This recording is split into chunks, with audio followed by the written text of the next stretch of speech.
Good morning po sa inyong lahat. Kumusta kayo dyan sa Pilipinas? Kumusta ang mga taga Manila, of course, taga Paco, at Nueva Ecija, sa mga taga Labo, Camarines Norte, sa amin po sa Salvacion. Maraming maraming salamat po sa umagang ito and good morning. Bali, halos isang linggo o 2 weeks after na umalis po ako diyan at medyo naka-recover na po ako ng sobrang pagod sa araw-araw po nating mga ginagawa diyan. But then, nagpapasalamat kami sa Diyos dahil nagkasama-sama tayo pong muli, kahit sa maikling panahon. So ngayon, nandito tayo ngayon sa Marcos chapter 8. Sino po sa inyo ang tuloy-tuloy na nagbabasa? Purihin ng Diyos. So Marcos chapter 8. At ito ang patungkol muli sa pagpapakain sa 4,000. Ano po? So puntahan nyo na ang inyong mga Bible. Buksan nyo na ang inyong mga Bible at magsimula po tayo. God is so good at dalangin ko po na ang lahat sa inyo dyan ay patuloy magbasa ng salita ng Diyos dahil dito tayo kumukuha ng kalakasan at pananampalataya. Ano po? Dahil sa pananampalataya natin sa Panginoon, doon naman nakakakilos ang kapangyarihan ng Diyos sa ating mga buhay. So, sige po, mag-pray tayo. Hallelujah. O dakilang aming Diyos na makapangyarihan sa lahat. Ama, alam po namin na lagi kang nakatunghay sa amin sa lahat ng oras at panahon. Kaya sa ganitong pagkakataon po kami lumalapit sa iyo at humihingi ng patnubay muli sa mga salita mong ito na patuloy niyo pong pinapaabot sa amin. Turuan niyo po ang bawat isa, buksan niyo po ang bawat puso at tulungan niyo kaming lahat na manatili sa kalooban mo at sumunod sa mga sinasabi mo sa amin. Kaya maraming salamat po. Salamat sa mga pagpapala sa bawat buhay ng bawat isa. Patuloy ka naming pupurihin, patuloy ka naming sasambahin. Ikaw po ang maghari sa amin at ang dalangin naming ito sa pasasalamat ay sa ngalan ng aming Panginoong Hesukristo. Amen. Amen. So, pagpapakain sa 4,000. 4,000. Ang sabi po dito, nang mga araw na iyon, muling nagkatipon ang napakaraming tao. Wala nang makain ang mga ito kaya tinawag ni Jesus ang kanyang mga alagad at sinabi sa kanila, "Naawa ako sa mga taong ito sapagkat 3 araw na ngayong kasama ko sila at wala silang makain. Kung pauwiin ko sila ng gutom, mahihilo sila sa daan. Malayo pa naman ang pinanggalingan ng ilan sa kanila. Ito po ay isang liblib na lugar saan po tayo kukuha ng pagkain para sa ganito karaming tao." Tanong ng mga alagad. "Ilan ang tinapay ninyo riyan?" tanong ni Jesus. 7 po, sagot nila. Pinaupo ni Jesus sa lupa ang mga tao at kinuha ang 7 tinapay. Nagpasalamat siya sa Diyos at hinahati-hati ang tinapay at ibinigay sa mga alagad upang ipamahagi sa mga tao. Ganun nga ang ginawa ng mga alagad. Mayroon din silang ilang maliliit na isda. Muli silang nagpasalamat sa Diyos at pagkatapos ay iniutos niyang ipamahagi din iyon sa mga tao. Kumain ang lahat at nabusog. Nang tipunin nila ang lumabis, nakapuno pa sila ng 7 kaing. May 4,000 tao ang kumain. Matapos pauwiin ang mga tao, sumakay si Jesus sa bangka kasama ang kanyang mga alagad at nagtungo sila sa lupain ng Dalmanuta. So, dito po makikita natin ang mga bagay na sa tingin ng tao ay imposible pero nagagawa ng Diyos ng posible. Unang-una, ano po ang nakita natin dito? Ang Panginoong Hesus concern sa ating lahat. Maging itong spiritual kasi matapos siyang mangaral ay siya po ay, kumbaga, pinakain niya ang mga tao. Concern ang Panginoong sa physical din na buhay ng tao. Dahil ang sabi niya dito, ayaw niyang pauwiin sila ng mga gutom. Baka ito ay mahilo sa daan. Kaya kung titingnan po natin dito na nagpapasalamat talaga tayo sa Diyos na tuwing ganitong pagtitipon natin, pagtitipon ninyo diyan.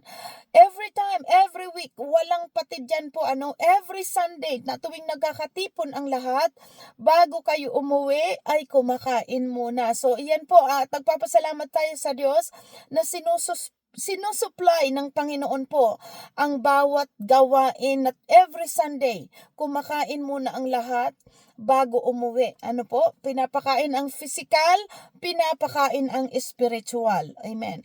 So ngayon, at sabi dito, kung titingnan natin, ang mga alagad, sila na wala kulang. Sa tingin ng mga alagad, kulang ang kanilang pampakain kasi ang naandito lamang ay 4 na, sabi dito, 4 na tinapay. 4. Ilan ang tinapay ninyo riyan? Pinaupo. Tapos sabi dito, pinaupo ni Jesus ang mga tao at kinuha ang 7 tinapay actually. 7 tinapay at mga maliliit na isda ang naandito po, ang nabanggit dito, Pero tingnan nyo po, dahil itong mga alagad, nung sinabi nila sa Panginoon ang ganon, nakakaunti lang kung titingnan natin, 4,000 compared dito po sa 7 tinapay at maliliit na isda. Tingnan niyo po, nung ang Panginoon ay nagsabi sa mga alagad ng instruction kung ano ang dapat gawin, sumunod po itong mga lingkod, at nakita natin doon nakagawa ng himala ang Diyos. Sa pamamagitan ng pagsunod, kung ano ang instruction ng Diyos, doon po nakakakilos ang kanyang kapangyarihan. At ito po ang nangyayari dito sa atin. At lagi namin itong nababanggit kaming mga lingkod dito, mga leaders. Dahil sa pagsunod sa bawat instruction ng Diyos, unang-unan pinangakuan tayo ng Panginoon na siya ang tagapagturo, siya ang tagapayo, at ang mga mataya niya ay laging nakamasid sa atin. So ngayon, bilang mga lingkod at natutunan natin sa kanyang salita, man ang ating gagawin, kailangan muna siyang sangguniin. Lagi siyang tanungin, lagi siyang i-involve sa lahat ng ating ginagawa. So ngayon, ang Diyos laging may instruction. At nakita po natin dito sa bawat instruction, yun nga, nagkaroon ng himala. Hindi nagkulang bagkus lumabis pa po ang mga taong kumain. At ganun po dito sa gawain, amen? Hindi tayo nagkulang at minsan lumalabis pa, At ganun po ang Diyos noon, at ganun din po ang Diyos ngayon. Hindi nagbabago ang kanyang kapangyarihan. So purihin po ang Diyos sa ating mga natututunan dito at sa patuloy nating pagbabasa, pagsusuyod at pakikinig ng salita ng Diyos. Na ia-apply po natin ito sa ating mga buhay at nakikita natin ang kapangyarihan nito. Ngayon, diretso po, humingi ng palatandaan ang mga Parisiyo. Verse 11. May dumating na mga Parisiyo at nakipagtalo kay Jesus. Nais nilang subukin siya, kaya't hiniling nila magpakita siya ng isang himala mula sa langit. Napabuntong hininga si Jesus at sinabi sa kanila, "Bakit naghahanap ng himala ang mga tao sa panahong ito? Pakatandaan ninyo, hindi sila bibigyan ng hinihingi nilang himala at sila'y iniwanan niya. Muli siyang sumakay sa bangka at tumawid sa ibayo." So ngayon, tingnan po natin, bakit hindi naggumawa ng himala ang Panginoon dito sa bagay na ito? Kasi ang mga puso nitong mga Parisiyo ay nais lamang nilang subukin ang Panginoon. Nais lamang nilang, kumbaga, ito po ay kanyang, sabi nga dito, nakipagtalo kay Jesus ang ibang Pariseo. Nais nilang subukin siya, kaya't hiniling nilang magpakita siya ng isang himala mula sa langit. Alam po natin na ang Diyos ay hindi masusubok dahil siya ay Diyos, makapangyarihan, hindi na kailangang subukin pa ang kanyang kapangyarihan. Subalit itong mga taong ito palibhasa, hindi matuwid ang kanilang puso. Wala silang ibang inisip kung paano subukin ang Panginoon Jesus, paano naghahanap sila lagi ng maipaparatang o anumang mga maipaparatang sa Panginoon. Kaya dito nasuri ng Panginoon kanilang puso, hindi siya gumawa ng nagpakita ng himala sa kanila. Hindi sila binigyan dahil ang motibo ay mali. Okay? So diretso, Verse 14, ang pampaalasang ginamit ng mga Parisiyo at ni Herodes. Nakalimutan ng mga alagad na magdala ng tinapay, iisa lang ang kanilang tinapay sa bangka. Sinabi ni Jesus sa kanila, mag-ingat kayo sa pampaalasang kinakalat ng mga Parisiyo at ni Herodes. Sabi nila sa isa't isa, wala kasi tayong dalang tinapay, kaya sinabi niya iyon. Dahil alam ni Jesus ang kanilang pinag-uusapan, sinabi niya sa kanila, sinabi niya sa kanila, bakit ninyo pinag-uusapang kayo'y walang dalang tinapay? Hindi pa ba kayo nakakaintindi? Hindi pa ba ito abot sa inyong isip? Wala ba kayong mata? Bakit hindi kayo makakita? Wala ba kayong tainga? Bakit hindi kayo makarinig? Hindi ba ninyo naaalala ng paghati-hatian ko ang 5 tinapay para sa 5,000? Ilang kain ang napuno ninyo ng lumabis na pagkain? 12 po, tugon nila. At nang paghati-hatian ko ang 7 tinapay para sa 4,000 tao, ilang kaing ang napuno ninyo? Tanong nila. 7 po. Muli nilang sinagot. At hindi pa rin ba ninyo naunawaan? Ito, tanong niya. So, kasi ito pong tinutukoy dito ng Panginoong Hesus na mag-ingat kayo sa mga pampaalsang ginagamit ng mga Pariseo at ni Herodes. Kasi ito po yung mga ginagamit ng mga pananalita nitong mga Pariseyong ito na mga hindi maganda. Yung mga bagay na mga panunuligsa, mga bagay na lahat pagsasalungat sa Panginoong Hesus. Doon sila pinapag-ingat ng Panginoon, hindi dahil sa tinapay. Kaya nga sinabi dito, hindi nyo pa ba naintindihan yung ginawa niya ng mga himala patungkol sa pagpapakain sa 4,000 at sa 5,000? Kaya dito tinanong ng Panginoon, hindi nyo ba yun nakita? Hindi nyo ba yun naunawaan? Dahil iisa ang tinapay nyo, kaya iniisip nyo baka yun ang iniisip ng Panginoong Hesus? Kaya siya nagsabi na binabalaan na mag-ingat sa mga pagpampaalsang ginagamit ng mga Pariseo at ni Herodes. So, iyan po. So, pinapaunawa dito ng Panginoon, mag-ingat. Huwag kayong makinig. O, ibig sabihin, iwasan yung mga ganong klaseng mga ginagawang paninira nitong mga Pariseo at ni Herodes. Pampaalsa, ibig sabihin, kasi nakakahawa po ang kanilang mga oppose doon sa mga ginagawa ng Panginoon. So, ito po. Ngayon dito tayo sa 22, pinagaling ang isang lalaking bulag. Pagdating nila sa Betsaida, dinala ng ilang tao kay Jesus ang isang bulag at pinakiusapan nilang hipuin niya ang taong ito. Inakay niya ang bulag at dinala sa labas ng bayan. Matapos duraan at takpan ang mga mata nito ng kanyang kamay, tinanong ni Jesus, may nakikita ka ba? Tumingin ang lalaki at sumagot, nakakakita po ako ng mga tao, ngunit para isa silang mga punong kahoy na naglalakad. Muling inilagay ni Jesus ang kanyang mga kamay sa mga mata ng bulag. Sa pagkakataong ito, tuminging mabuti ang bulag. Nanumbalik ang kanyang paningin at nakakita na siya ng malinaw. Sinabi sa kanya ni Jesus, maaari ka nang umuwi, huwag ka nang bumalik sa bayan. Ito po isang bulag, na pinatungan ng kamay ng Panginoong Jesus at sabi dito ng Panginoon, muling inilagay ni Jesus yung una po, kung titingnan po natin, nung unang ginawa ng Panginoong Jesus ito, inilagay niya ang bulag, inakay niya ang bulag at dinala ito sa labas ng bayan. Matapos duraan at takpan ang mata nito ng kanyang kamay, itinanong ni Jesus, may nakikita ka ba? Kung titingnan po natin, sabi dito ng lalaki, meron siyang nakikita, kaya lang parang para sabi dito, para mga punong kahoy. Nakakita po ako ng mga tao, ngunit para sila mga punong kahoy na naglalakad. At Muling inilagay ni Jesus ang kanyang mga kamay sa mga mata ng bulag. Sa pagkakataong ito, tuminging mabuti ang bulag at nanumbalik ang kanyang paningin at nakakita ng malinaw.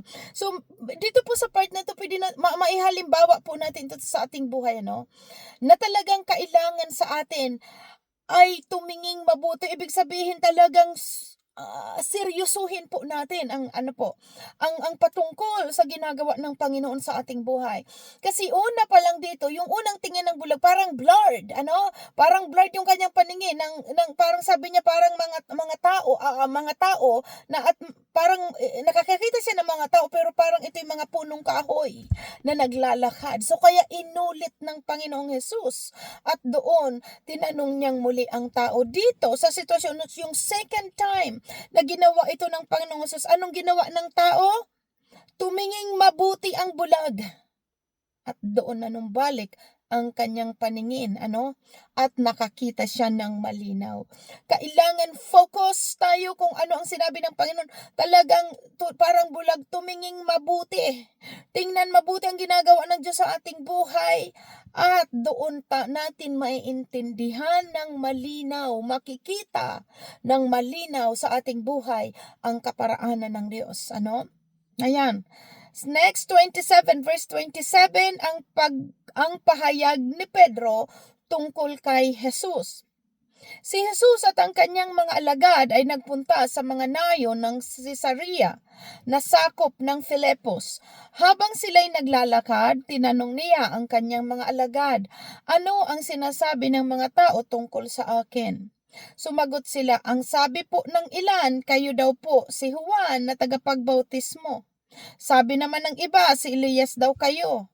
May mga nagsabi ring isa raw kayo sa mga propeta. Ngunit kayo, anong sinasabi ninyo kung sino ako? Tanong niya. Sumagot si Pedro, kayo po ang Kristo. Huwag ninyong sasabihin kanino man kung sino ako, mahigpit na utos niya sa kanila. So kung titignan po natin dito I think it's sa Matthew na noon sa sinabi doon ni Pedro, sumagot ang Panginoon, mapalad ka Pedro dahil ang naghayag sa iyo ng bagay na ito ay hindi tao.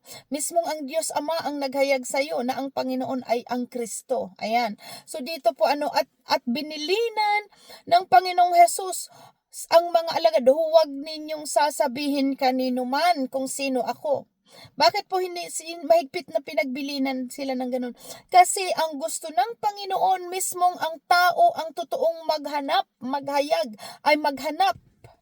sa Panginoon. Ibig sabihin po, kasi si Pedro, makita natin, mismong Ama ang naghayag sa kanyang puso kung sino ang Panginoon. So, same thing po sa atin. Inuutusan tayo dito, na talagang hanapin natin ang Diyos ng buong puso, buong kalakasan, buong pag-iisip at ng buong kaluluwa. Hinahanap natin siya dahil sa may nagsabi sa atin na kung siya ay sino siya, kundi dahil naghahanap tayo, dahil alam natin na totoong Diyos.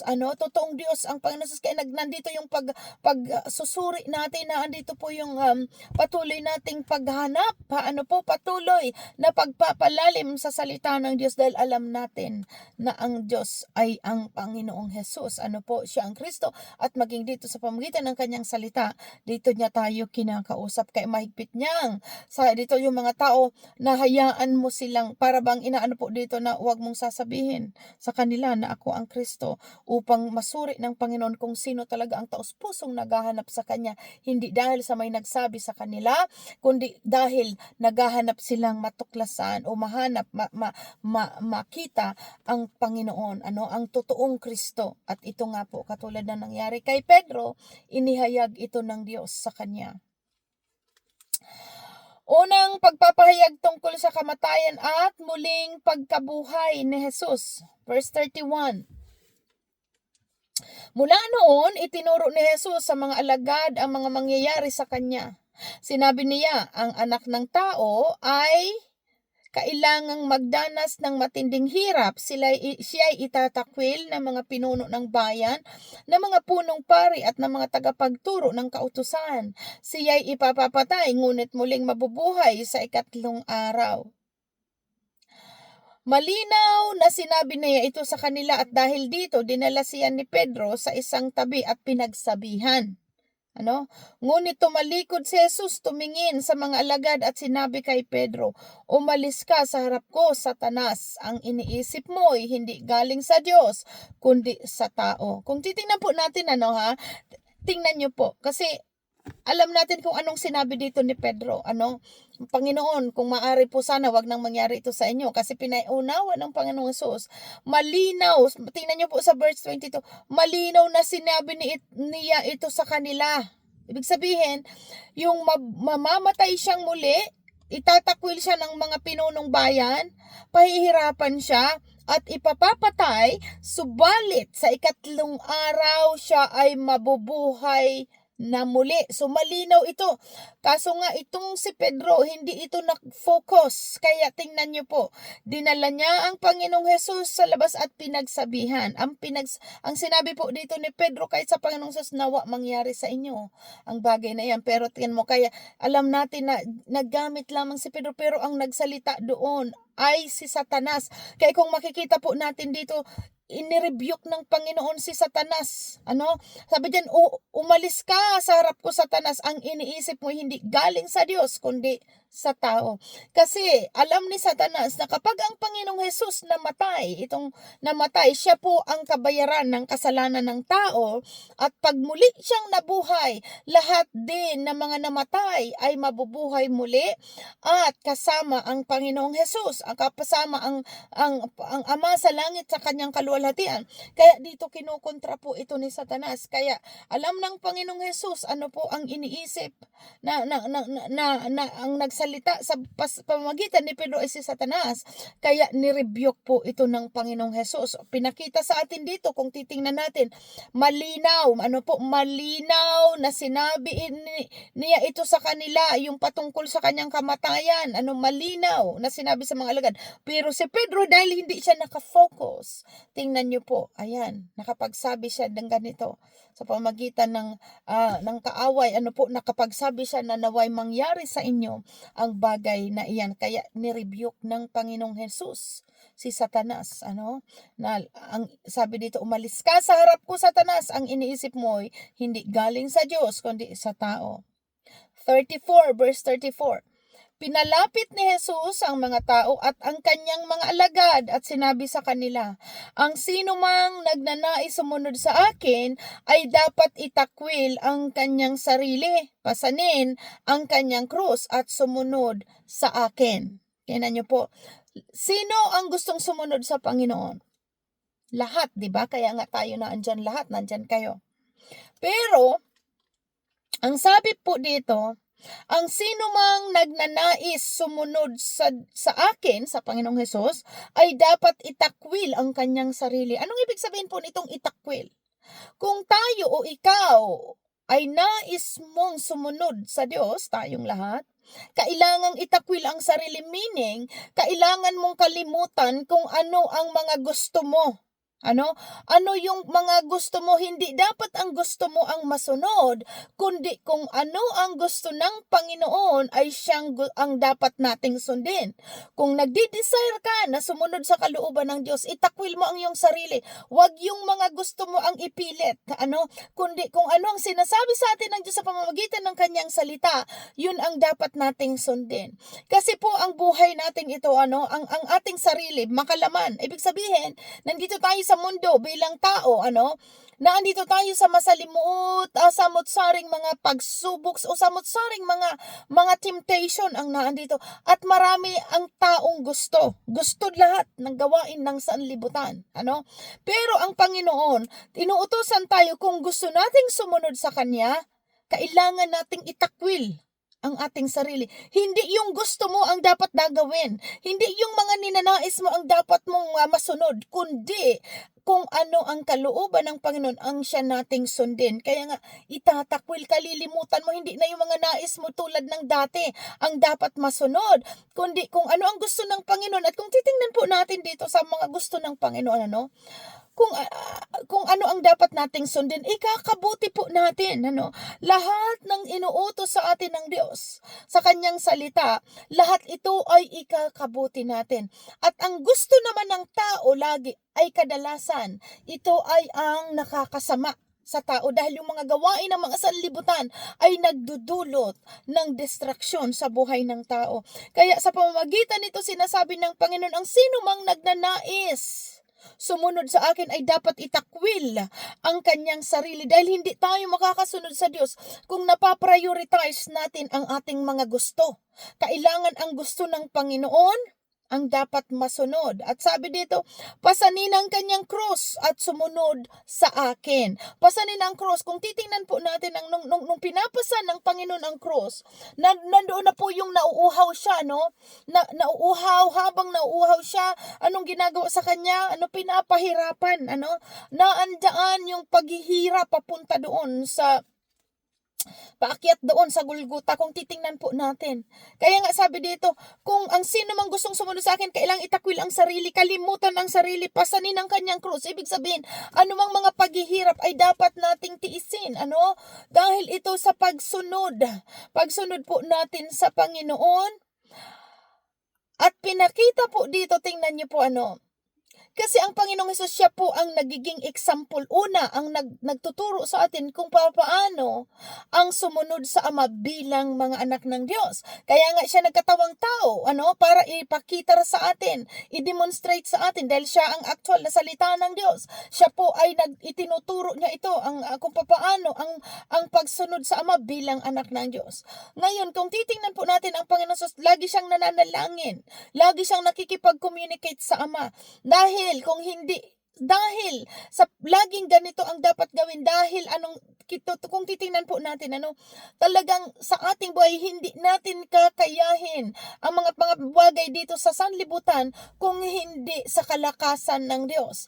Kung wala ang kalakasan ng Diyos, hindi tayo po makakapag-overcome sa anumang mga paghihirap dito sa mundo. Kaya nga dito tinuturuan tayo ng Panginoong Hesus, yung kanyang sinunod ay ang Ama bilang anak ng kataas-taasang Diyos. Sinunod niya po ang Ama. Sa paanong paraan? Kung maalala ninyo po, nung bago siya dito, itong pagpapahirap o paghihirap ng Panginoon. Kung titingnan po natin noon, nanalangin ang Panginoong Hesus, anong sabi niya?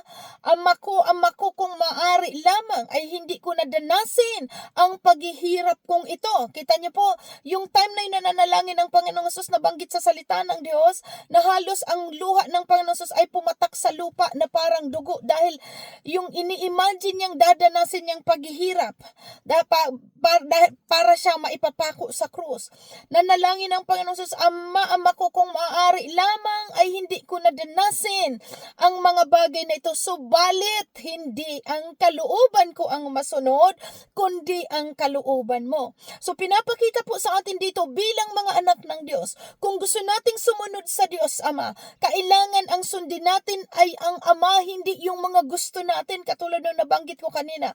Kung gusto nating sumunod sa Diyos, gayahin natin ang Panginoong Hesus katulad ng kanyang ginamit dito, hindi ang kalooban niya ang nasunod, kundi ang kalooban ng Diyos. Kaya itong sinasabi sa atin, kailangang itakwil ninyo ang inyong sarili. Kalimutan nyo kung yung mga gustong-gusto ninyong gawin. Kundi kung ano ang sinasabi ng Diyos, yun po ang ating gawin. Kalimutan mo yung mga personal mong mga ini-insist na hindi kalooban ng Diyos. Huwag mo yung gawin, kundi kung ano ang kalooban ng Diyos, yun ang iyong gawin. Yan po ang tunay na pagsunod at pasanin ang iyong krus.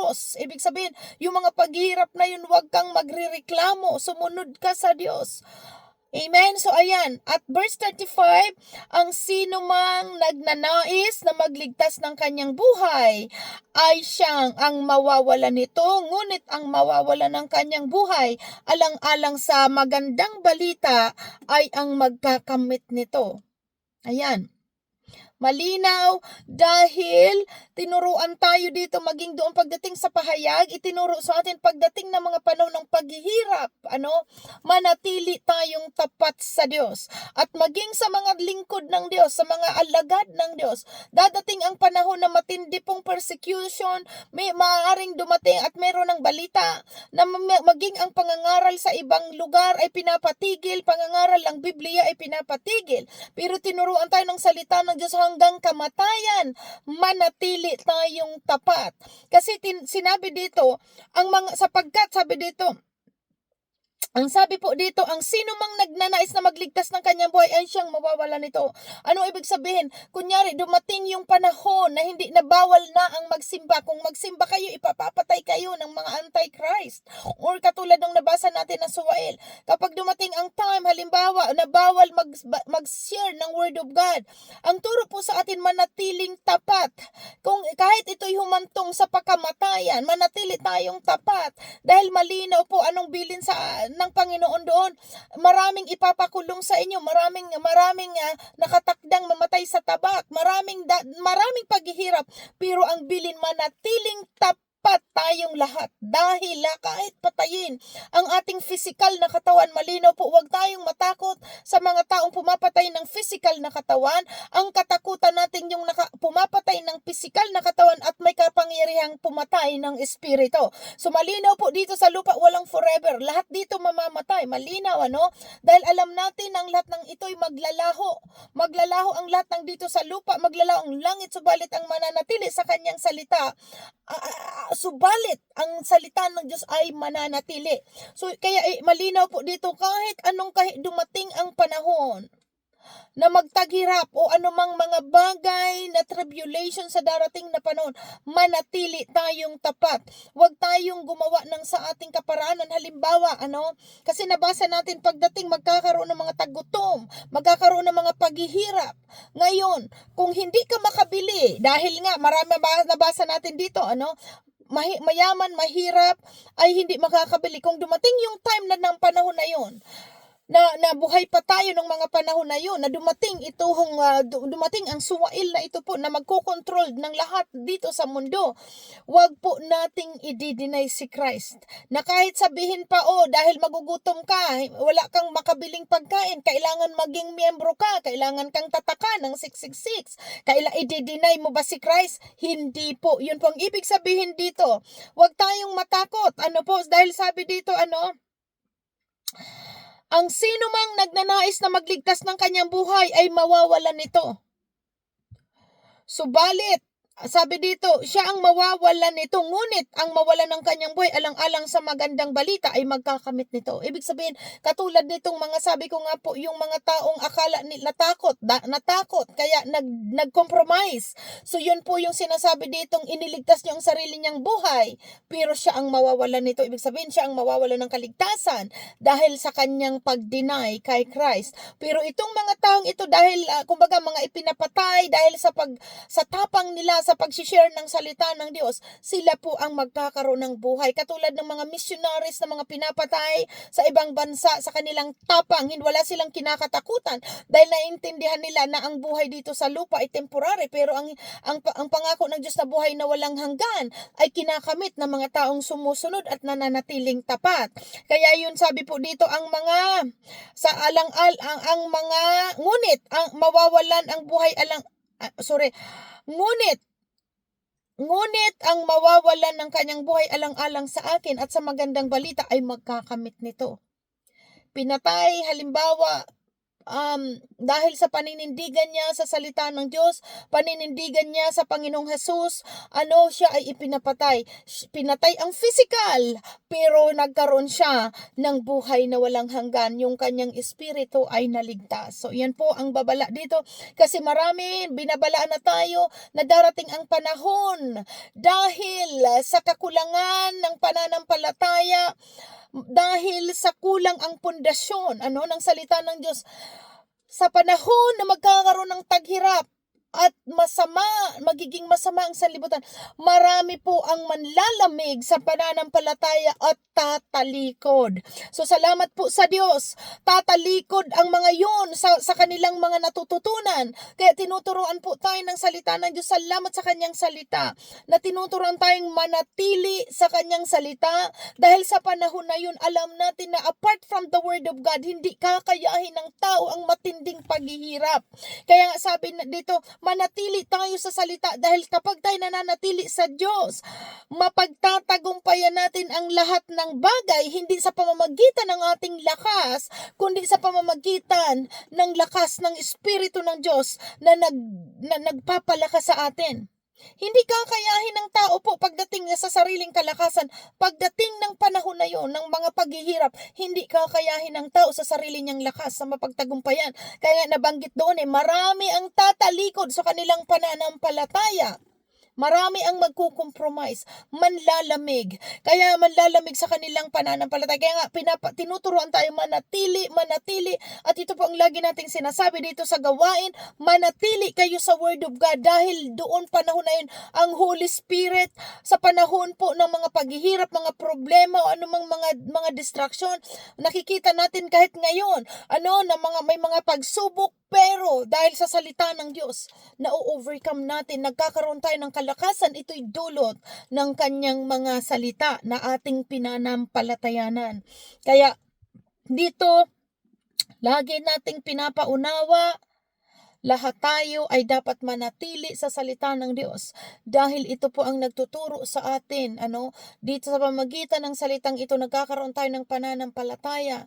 Ibig sabihin yung pundasyon na hindi matitinag dahil paulit-ulit natin itong nailalagay sa ating puso at nararanasan natin ang kapangyarihan nito. Dahil dito nakakapag-overcome tayo, nagiging matagumpay sa lahat ng bagay, anuman ang ating mga pagdaanan.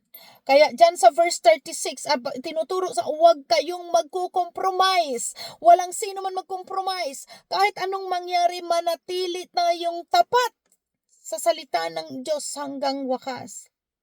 Dahil sinabi dito sa verse 36, sapagkat ano ba ang mapapala ng isang tao, makamtan man niya ang buong daigdig, ngunit mapapahamak naman ang kanyang sarili.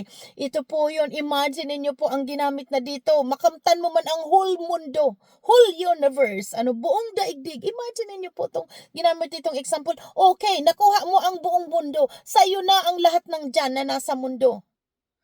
Ngunit, mapapahamak naman ang iyong sarili. Makuha mo nga ang mundo pero mapapahamak, mapupunta naman sa impyerno ang kaluluwa. Anong silbi nang nakuha mo ang lahat ng bagay dito sa mundo?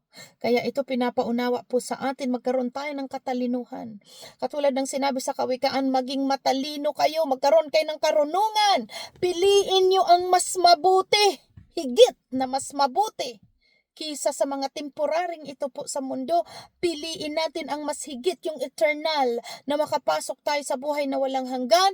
Kaya tinuturuan tayo, hindi itong mga temporaring ito ang dapat pagtuunan mo ng mga pansin. Maging matalino ka, mas piliin mo yung the best of the best, na yung buhay na walang hanggan. Dahil ang lahat dito sa mundo, makuha mo man ang lahat ng ito, iwawasakin ito ng Diyos, at ang buhay ng taong mas pinili ang mundo ay mapupunta sa impyerno. Napakalinaw po ito. Kaya ano ang kahalagahan ng mga bagay na nakuha mo dito sa mundo kung ang buhay mo naman, ang iyong kaluluwa ay mapapahamak. Ayan. So ang sunod, ano ba ang maibabayad ng isang tao para mabawi ng kanyang buhay? Wala po. Walang sino mong makakapag-redeem. Bayaran ko na lang ang aking kaluluwa para naman makaahon na ako sa impyerno. Babayaran ko na lang, punta ako sa langit. Wala po.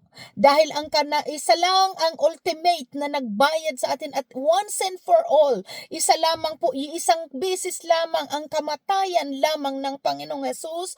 Yun lang po ang pambayad at naibayad sa ating kasalanan. Kaya malinaw nung nabayaran na tayo, naintindihan natin nung tayo natubos na, hindi na dapat tayo pabalik-balik sa pagkakasala. Ayan.